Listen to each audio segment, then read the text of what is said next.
Arratsaldeon, buenas tardes. Berriz zuekin Fratelli Tutti sakontzeko eta bizitzeko gogokin. Hau da gure bosgarren saioa. Eta hor jarraitzen dugu tinko bai entzuten, bai parte hartzen, eta taldeetan enziklika eder hau lantzen. Buenas tardes. Hoy vamos a tener la quinta conferencia del ciclo dedicado por la diócesis de Donosti y los centros Loyola a la encíclica Fratelli Tutti. Hemos pasado el ecuador de las charlas. La encíclica de la mirada del bien común, de la fraternidad humana, de todas las personas hermanas, del cuidado común frente a la mirada de mi ombligo y mis intereses. Qué importante la libertad del que mira desde sentirse unido a la humanidad frente al que habla de su libertad para decidir según sus intereses. Esto y muchas otras cosas nos enseñan la Fratelli Tutti. Hoy es el Día de la Tierra. Un día especial también de los cuidados, como cuidamos la Madre Tierra.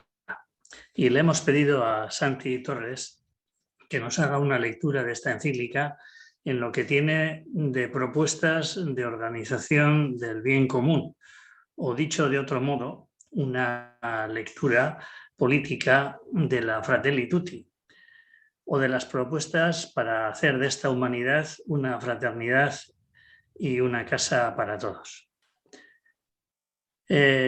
Os doy algunos datos de la recepción de la iniciativa. Sabemos que en las conferencias se van entrando en torno a 200 personas, en diversos lugares se han formado grupos, siguen en Pamplona, en Donosti también hay unos cuantos grupos, y ya pasamos a la presentación de Santi.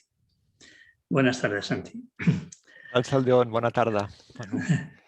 A nivel de formación, es licenciado en Psicología por la Universidad de Barcelona y también en Teología por la Facultad de Teología de Cataluña y máster en Teoría Política por la Universitat Pompeu Fabra. A nivel de ocupación, director adjunto del Centro de Estudios Cristianismo y Justicia y presidente del patronato de la Fundación Migra Estudio, una entidad social de Barcelona que forma parte del Servicio Jesuita a Migrantes. Bueno, tendrás, eso es una exposición de 40 minutos, ¿verdad? Y luego tendremos nosotros el resto para preguntas. Pues bienvenido y cuando quieras, Santi. Muchas gracias, Manu. Bueno, agradecer primero a la diócesis y al Centro Loyola pues esta oportunidad de hablar esta tarde.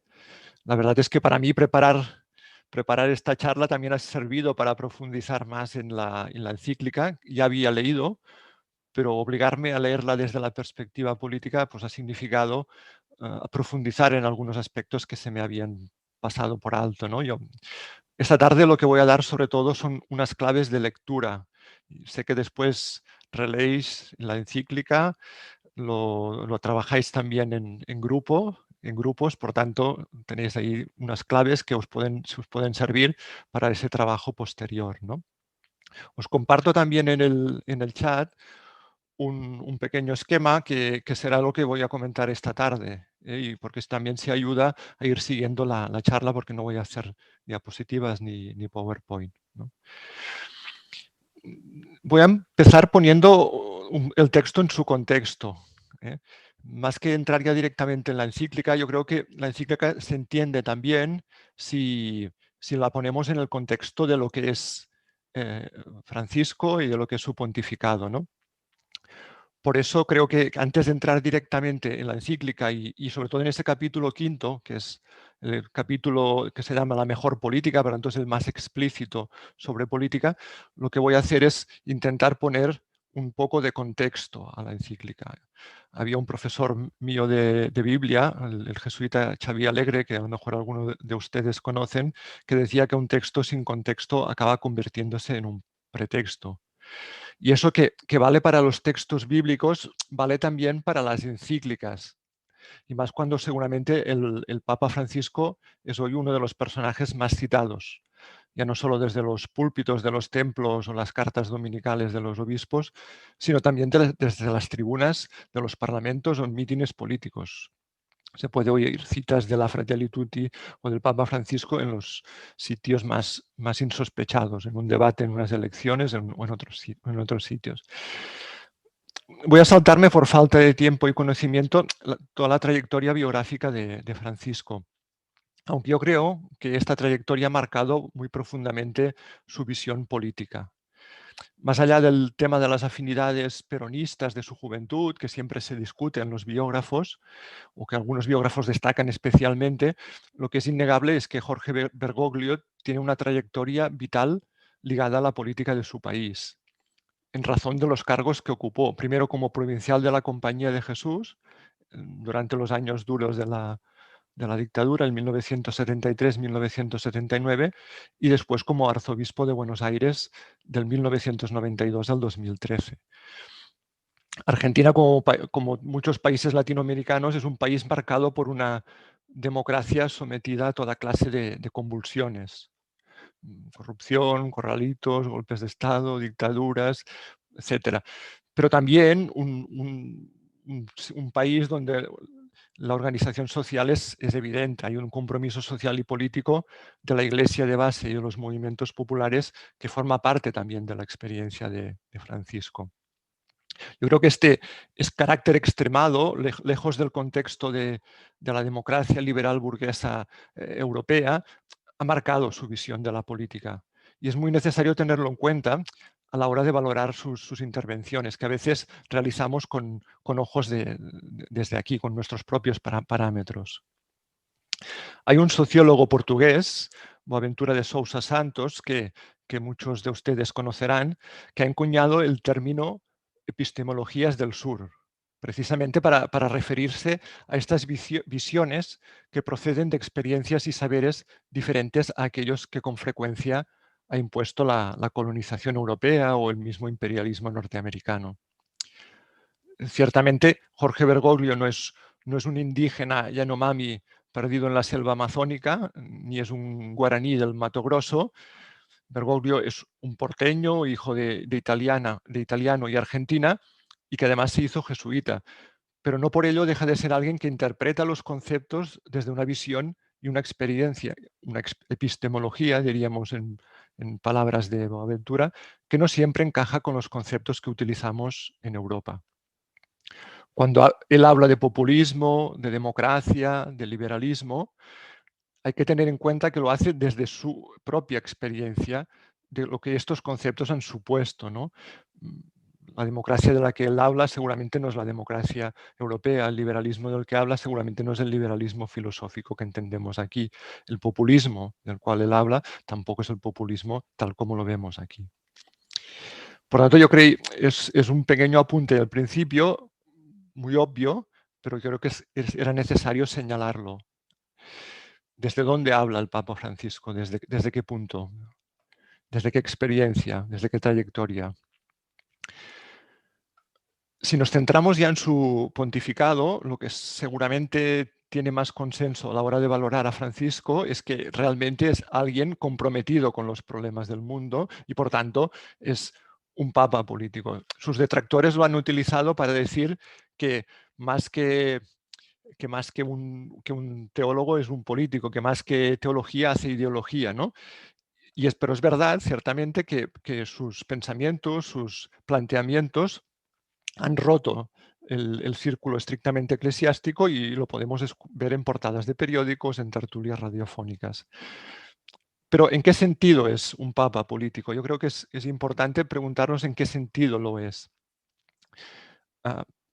Yo creo que hay una dimensión política en el papado que es muy clara. El Vaticano es un Estado y además un Estado con una forma de gobierno técnicamente única en el mundo, que es una monarquía, es absoluta, es electiva y es teocrática.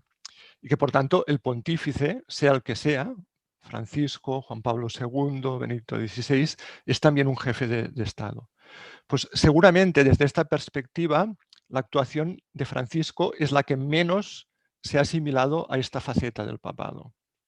Yo creo que desde el primer momento insistió en que era obispo de Roma y se desmarcó en el fondo y en la forma de todo aquello que le podía acercar a un poder político más en el sentido institucional. De alguna manera, no es un político estatista. ¿eh? Como anécdota, hay otro caso en el mundo, yo no sé si hay alguno más, pero al menos yo conozco muchísimo el caso del obispo de Urgell, que es copríncipe de Andorra, que es otro cargo, por tanto, relacionado como un jefe de Estado, y que una vez que se encontraron los dos, el Papa en una visita de los obispos catalanes, pues regañó un poco al obispo de Urgell porque lo había visto en foros con otros jefes de Estado. Por lo tanto, el Papa no se encuentra cómodo políticamente en esta dimensión de lo que es el pontificado.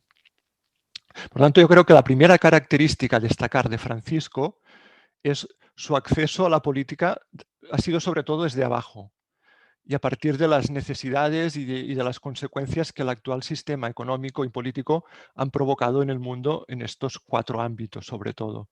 La ecología, el cambio climático, lo hemos visto sobre todo en la cíclica Laudato Si, pero son continuas las referencias que él hace a eso. El tema de las migraciones, que es muy central en la encíclica Fratelli Tutti, como supongo que os habrá comentado Mari Carmen de la Fuente el mes pasado. Las pobrezas y desigualdades, esa tríada de tierra, techo y trabajo, y el tema de la paz, que sí que es una constante en la mayoría de los papas. Yo creo que este acceso desde abajo ha supuesto un cambio sustancial en el lenguaje empleado, muy alejado del que nos tenían acostumbrados, diríamos, la diplomacia vaticana, ¿no? No significa que esta diplomacia no siga trabajando bajo su pontificado, porque ya sabemos que los aparatos estatales tienen sus propias dinámicas de funcionamiento, a veces autónomas de sus propios líderes políticos. Pero sí que ha sorprendido desde el primer día la manera de pronunciarse del Papa Francisco más próxima a un líder social que no a un jefe de Estado. Un líder social que ha conectado más con el descontento y la lucha de los movimientos sociales que con la cultura académica o política de aquello que nos gusta llamar como establishment. Voy a poner aquí como ejemplo 2 discursos que creo que son muy significativos de lo que estoy comentando y que son citados en el capítulo 5 de la Fratelli Tutti. El discurso en Roma a los participantes en el Encuentro Mundial de Movimientos Populares, que tuvo lugar el 28 de octubre del 2014, y el que realizó en Santa Cruz de la Sierra, en Bolivia, el 9 de julio del 2015, durante el segundo Encuentro Mundial de los Movimientos Populares. Después recuperaremos estos discursos porque yo creo que indican bastante en qué perspectiva se sitúa él cuando hablamos del sentido político de su pontificado. Del discurso de Roma, en Roma se habían reunido los movimientos populares alrededor de 3 temas que el Papa hizo suyos: tierra, techo y trabajo. Añadió además a ellos una reflexión sobre la paz y la ecología, que eran sus temas más propios. No entraré en el detalle de sus reflexiones, pero sí en el fondo de su visión, que le hace exclamar en un momento determinado del discurso: no se contenten con promesas ilusorias, excusas o coartadas.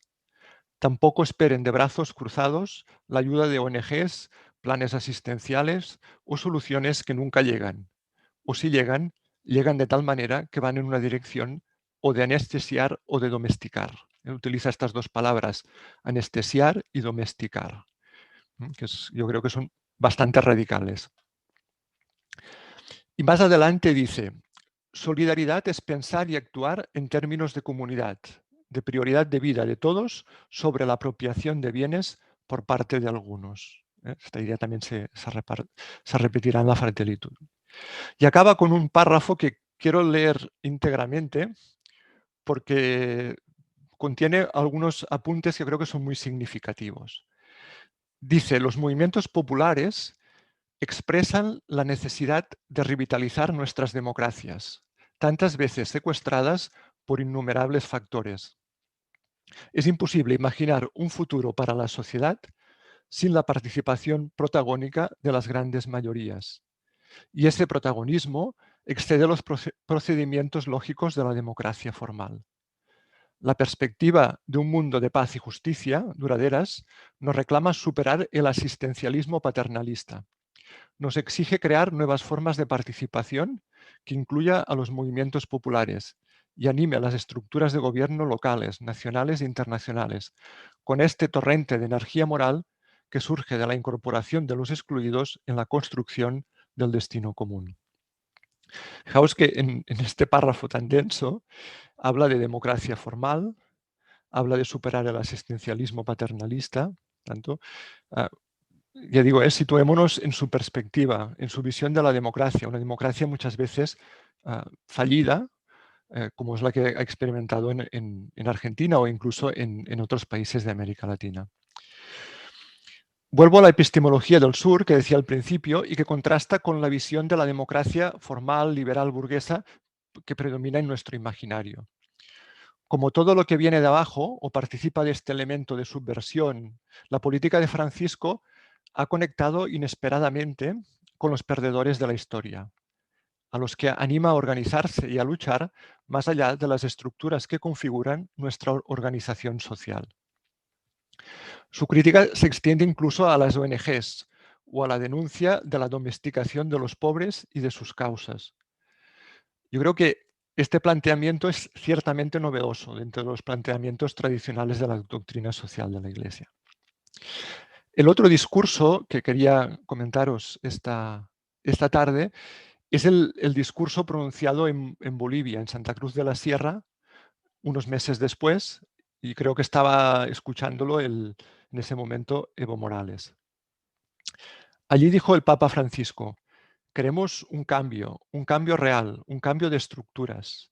Este sistema ya no se aguanta. No lo aguantan los campesinos, no lo aguantan los trabajadores, no lo aguantan las comunidades, no lo aguantan los pueblos. Y plantea en este discurso unas líneas que no son nunca recetas concretas, porque él insiste mucho que no tiene recetas concretas, que no tiene dice el monopolio de interpretación de la realidad, pero sí que dibujan una manera de hacer política, una metodología. ¿Y cuál es esta metodología? El primer punto es, la opción es generar procesos más que ocupar espacios de poder. Procesos a largo plazo, más que no obsesionarse por los resultados inmediatos. Casi podríamos decir que esto es lo contrario a la política que concebimos o que estamos acostumbrados a ver. Es decir, la política muchas veces es precisamente ocupar espacios de poder. En cambio, él habla más bien de, en lugar de ocupar espacios, empezar procesos, generar procesos. El poder se mueve muchas veces por el inmediatismo, unas elecciones que tienen que tener lugar pronto, unos resultados, unas encuestas. Y en cambio, él habla de procesos más a largo plazo.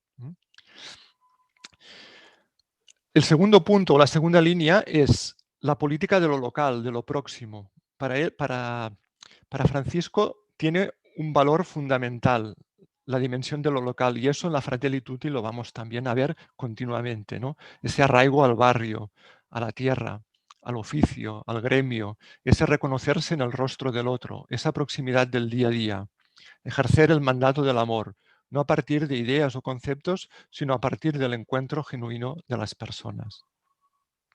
Y finalmente, reclama el protagonismo de los movimientos populares, a los que anima no solo a exigir y reclamar, sino a crear, con una expresión que yo encuentro bellísima al llamarles poetas sociales. Hay un momento que les llama poetas sociales. Algunas de estas citas están también en el capítulo 5 de la Fratelli Tutti. Os animo a leer enteros los discursos porque creo que en ellos, más que en ningún otro texto, se dibuja cuál es realmente la visión o la perspectiva política de Francisco. Es curioso porque estos discursos generaron como mucha controversia. De hecho, yo los vi después en artículos, en periódicos, etc. Y hubo un artículo, hubo un teólogo brasileño que publicó un artículo en la revista brasileña Perspectiva Teológica que se titulaba precisamente Adiós al reformismo, el Papa Francisco y la doctrina social de la Iglesia.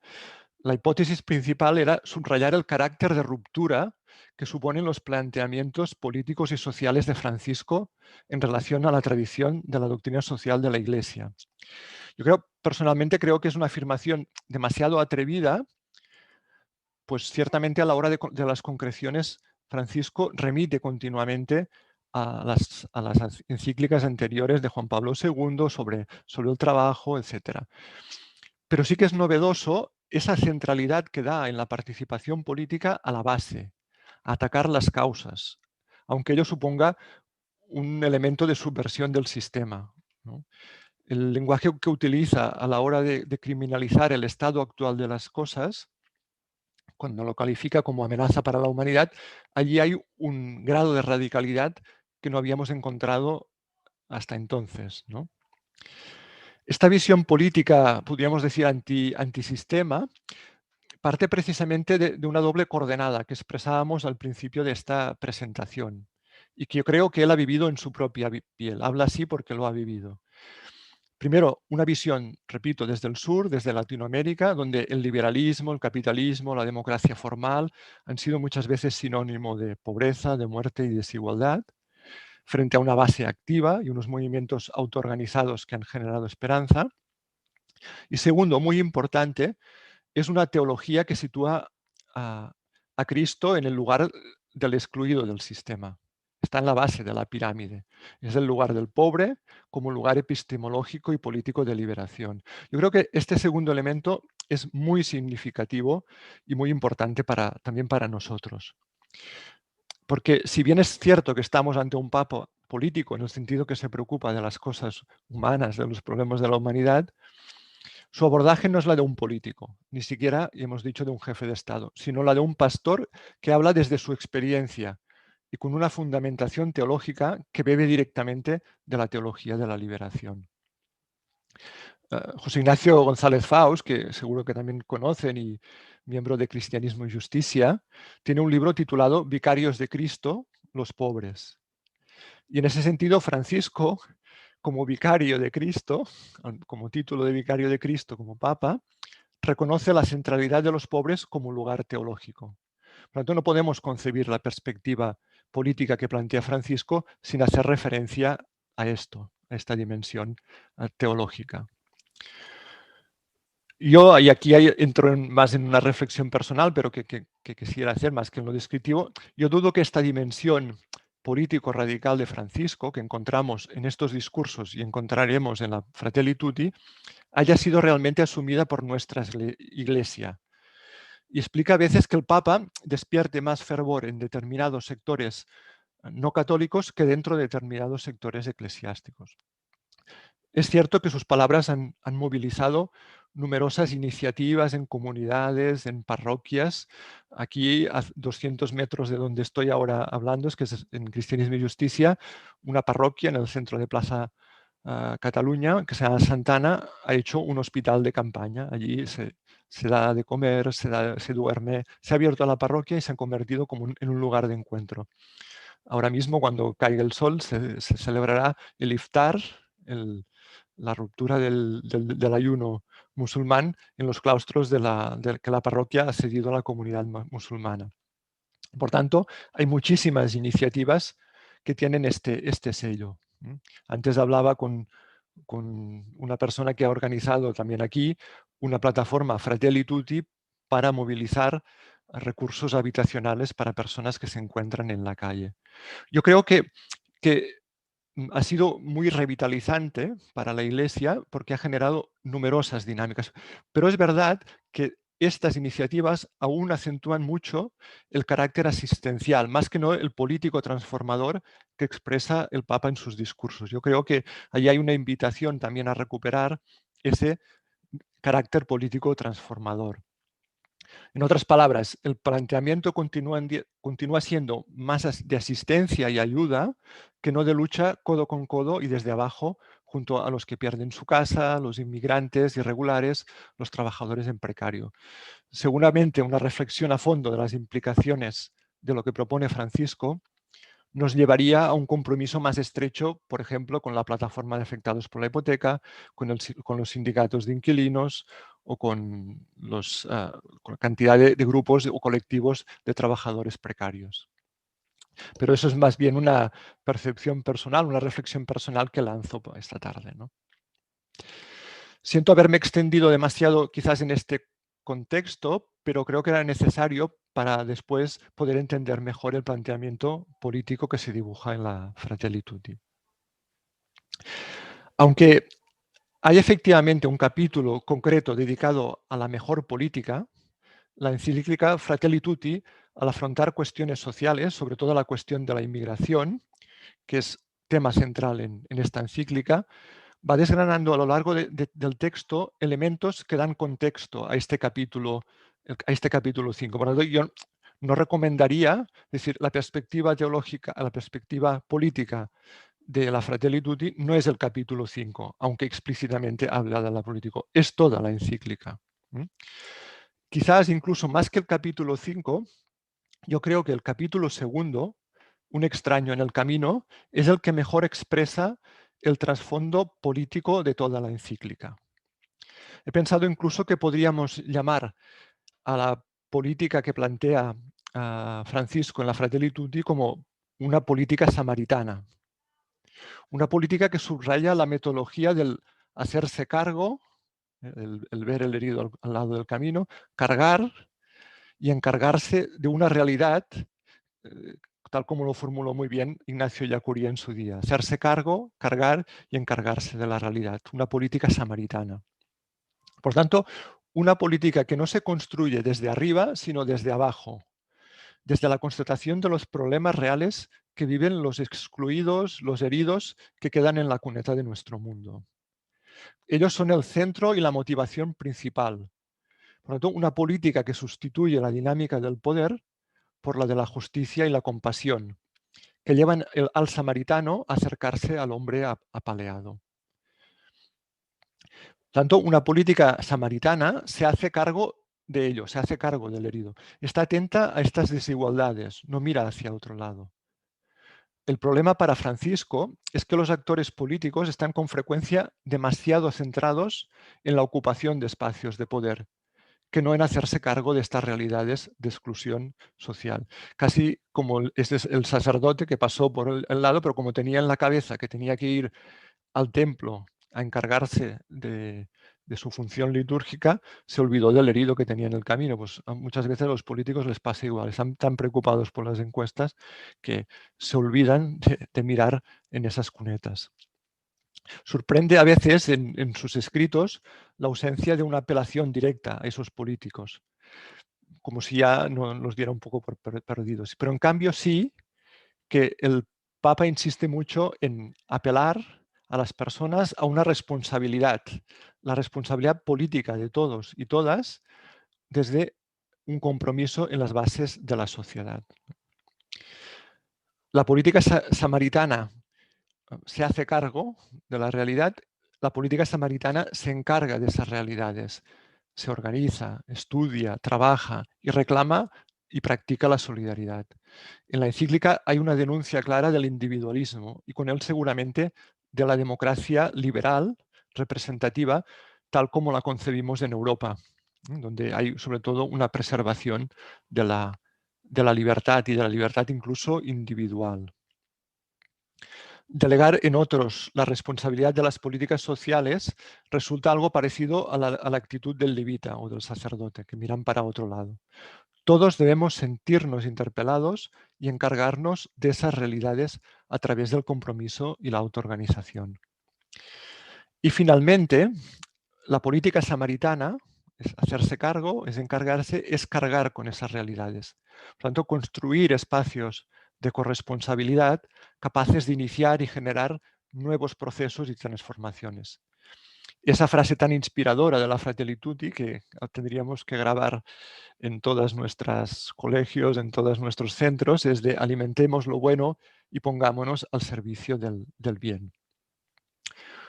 Por tanto, creo que ya que antes y después del capítulo 5 se va dibujando una acción política de rostro samaritano muy ligada precisamente a la fraternidad. Si bien es cierto, volvemos otra vez sobre lo mismo, parece una política que no vaya ligada a aquello que tradicionalmente conocemos como política, que son las instituciones, el poder, los partidos políticos. Hay una ausencia de reflexión sobre ello, a cambio de una profunda reflexión sobre las relaciones sociales. Es lo que en ojos a veces podríamos decir de los teóricos de la política, encontramos a faltar esa reflexión sobre cómo están organizadas nuestras democracias, nuestros parlamentos, nuestros partidos. Creo que Francisco no entra en esto, es más bien una apelación positiva a una repolitización desde la base, a una repolitización de las relaciones sociales. Y llegamos finalmente al capítulo 5, con esa referencia explícita a lo que él llama la mejor política, ¿no? Casi dada, ¿no? En una política tan desacreditada, él intenta revalorizar cuál es esa mejor política. El capítulo se divide en 3 partes. En una primera parte, Francisco realiza una primera y curiosa contraposición entre populismo y liberalismo. En la segunda hay una reflexión sobre el poder internacional, sobre las relaciones internacionales. Y en la tercera habla de la caridad social y del amor político, que son 2 conceptos que yo creo que son significativos, novedosos, dentro de que aporta la Fratelli Tutti dentro de su perspectiva. Vamos a esa contraposición que hace entre populismo y liberalismo. Curiosamente, el capítulo empieza con una defensa del populismo, que es una defensa de la palabra pueblo o popular. Es una defensa que podemos interpretar de muchas formas, pero es posible, al menos esta yo creo que es una interpretación que yo hago y que yo creo que tampoco es extraña, que es leída en clave de autodefensa, ¿no? En los planteamientos que antes hemos ido desarrollando, sobre todo a partir de los discursos en los encuentros de los movimientos populares, emergió un calificativo para el Papa que era un Papa no solo político, sino que era un Papa populista. Y a veces la etiqueta no era precisamente positiva. El Papa, en cambio, aquí sí que reivindica un populismo ligado a pueblo, a voluntad colectiva, a proyecto común. Como decía antes, en Europa el populismo, incluso la reivindicación de la palabra pueblo, choca contra un individualismo muy enraizado en nuestra cultura, ¿no? Cuando hablan de pueblo o hablan de colectivo, vemos ya enseguida amenazadas las libertades individuales, ¿no? Porque somos muy sensibles a esa libertad.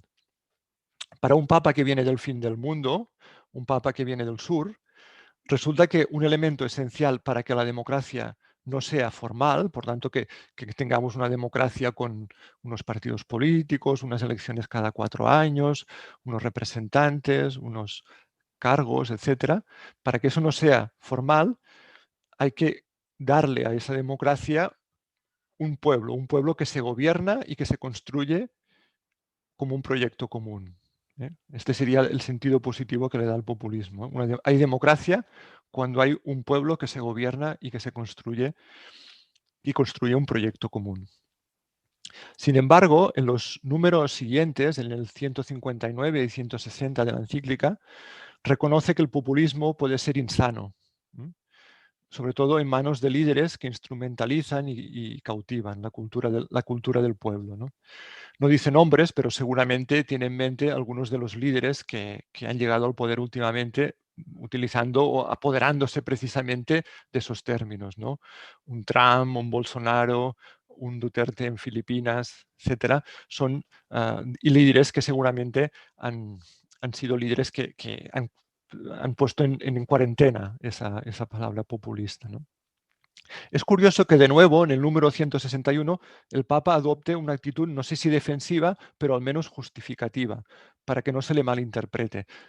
Y dice del mismo, estoy lejos de proponer un populismo irresponsable. Y pasa a describir aquello que tendría que ser la prioridad de un populismo sano y responsable, la superación de la iniquidad, de la desigualdad y del gran tema del trabajo.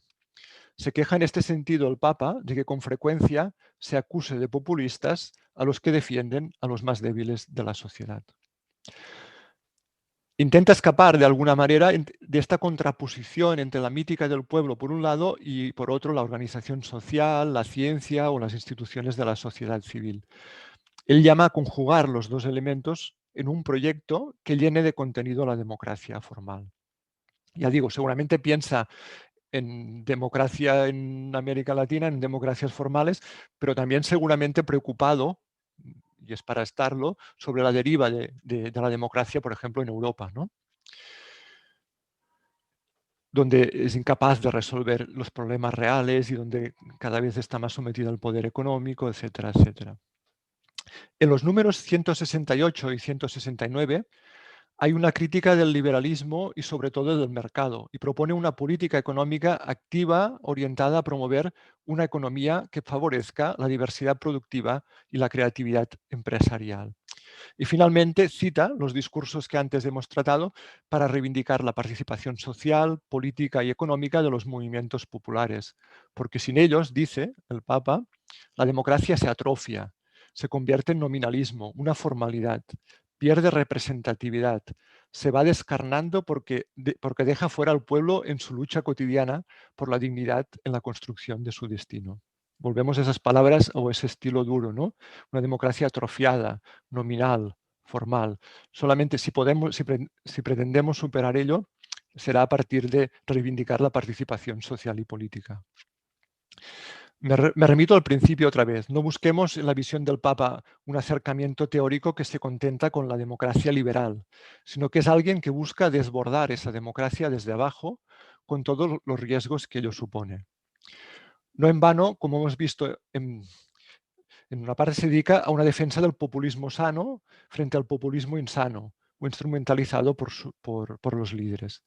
Este elemento es el que precisamente lo convierte en un papa incómodo, creo yo, porque va más allá del reformismo para defender la propuesta de nuevas formas de organización y participación social, más allá de las que proponen la democracia representativa. Yo añadiría no solamente formas de organización y participación social en el sentido político, estrictamente político, sino también en ONGs, etcétera. Yo creo que hay también una crítica a todo el sistema y a todos los actores, porque a veces les falta ese elemento de organización y participación. La segunda parte del capítulo habla del poder internacional o de las relaciones internacionales. Aquí no me voy a detener, porque la propuesta que él enlaza con una tradición de los últimos pontificados que han coincidido en reivindicar una cierta gobernanza mundial ante los graves retos de la humanidad. Yo creo que aquí es poco original, ¿no? Habla en este sentido de organizaciones internacionales más fuertes que tengan poder para sancionar. Y a la vez propone también una reforma de las Naciones Unidas que evite que esta institución tan importante, dice, sea cooptada por unos pocos países. Pensemos en los vetos que hay en el Consejo de Seguridad y que hacen que la mayoría de propuestas se queden encalladas allí, ¿no? Yo creo que es este el único punto donde propone ciertamente una reforma y lo hace en la línea, como hemos dicho, expresada por los últimos papas. Incluso en el número 175, donde reconoce el trabajo de tantas agrupaciones y organizaciones de la sociedad civil a la hora de paliar las debilidades de la comunidad internacional y apela al principio de subsidiariedad, que es una cuestión recurrente en la doctrina social de la Iglesia. Y finalmente, de este capítulo, los conceptos caridad social y amor político. Hablar de amor político o de caridad social ya tienen en su interior una parte como provocadora, ¿no? Vamos a ver de qué se trata. Con eso voy a acabar ya. La última parte de este capítulo sí que es una reivindicación de la política como altísima vocación y de la buena política. Y para ello pone en el centro dos conceptos, el concepto de caridad social y el concepto de amor político. Sobre el concepto de caridad social, yo creo que lo plantea como un rescatar la caridad. ¿Rescatarla de qué? Pues rescatarla de una concepción puramente individual, tanto una acción aislada, realizada por un individuo, por motivaciones individuales, y rescatarla de una concepción muy intimista y subjetiva, ¿no? Esa concepción de la caridad casi como una devoción particular, ¿no? Y lo que anima es a recuperar el sentido político y social de la caridad, que se refleja sobre todo en la búsqueda del bien común, del bien de las personas, no solo individualmente, sino también en la dimensión social que las une. Practicar la caridad no es realizar, dice, gestos aislados, sino buscar caminos de construcción de comunidades en los distintos niveles de la vida social, en orden a reequilibrar y reorientar la globalización para evitar sus efectos disgregantes. En Francisco, y esto ya lo hemos visto en los discursos también, hay casi una obsesión por rechazar una caridad que equivalga a puro asistencialismo y llama a una caridad política, que cree instituciones más sanas, regulaciones más justas, estructuras más solidarias. Por lo tanto, una caridad que no sea asistencialismo, que no sea domesticación de las realidades de pobreza.